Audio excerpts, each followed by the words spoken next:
Na-admit dito sa Sanitarium Hospital. Manila Sanitarium. At saka nung na-admit siya, gumaganon lang sa tiyan niya. Bakit? Hindi mawawala-wala ang sakit dito. Nung hindi mawawala ang sakit dito, kahit anong pain reliever, okay, medyo magkaroon kunti ng alivyo, na mamaya sa sakit ulit. Ganun araw-araw, naawa ako sa kapatid ko. Nagkataon, dumating ang isang miyembro ng Global na may dalang-dala na alay. Si Mr. Ramon Alboro. Nung nakita niya ang kalagayan ng kapatid ko, sabi niya, subukan mo lang. Testing mo. Nung nabigyan ang kapatid ko, hindi ka paniwala ang nangyayari.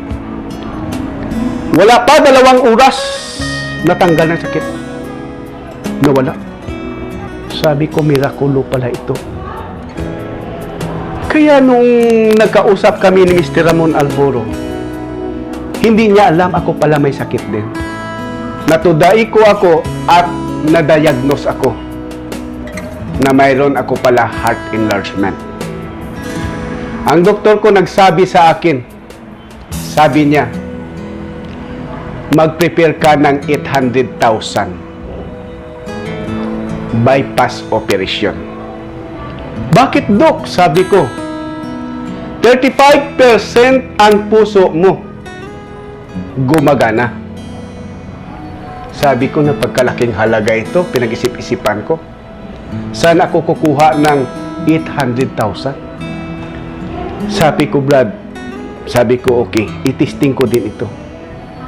Nung tinisting ko yun, 2 kapsul ang ininom ko, nabigla ako. Kung bakit yung paa ko, nananamaga, na hindi makakalakad, bigla lang nawala ng sakit. Sabi ko, nakagalaw pala itong paa ko. Gumaling na ako.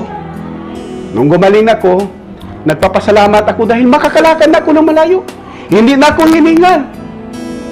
Nung na-check up ako ulit, aba, nagiging normal yata ang dugo ko.